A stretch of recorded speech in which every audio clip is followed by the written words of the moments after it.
Punta tayo ho sa political fast talk and why.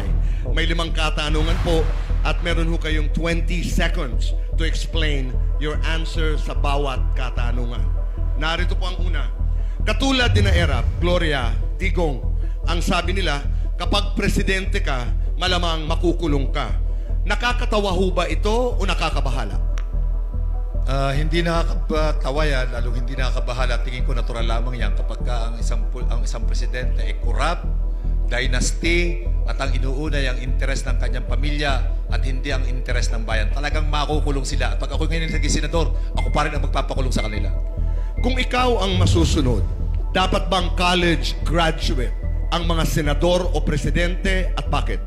Hindi. Hindi kailangan. Ako tingin ko tama na yung nasa konstitusyon.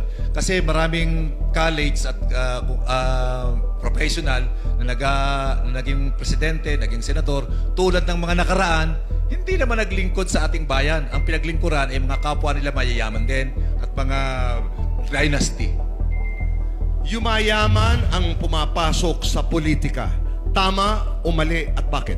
Tama. Yumayamang lahat sila dahil karamihan sa kanila mga akusadong magnanakaw.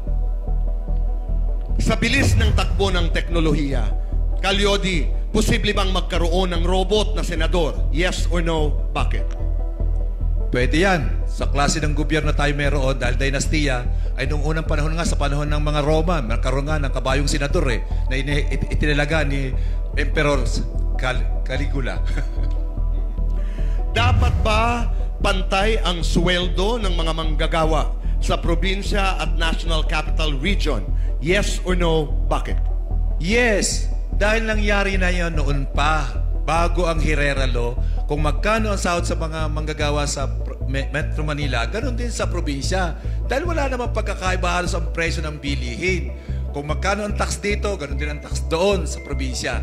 Kaya dapat pag-ibalik ang pantay na sahod ng manggagawa sa Metro Manila at probinsya.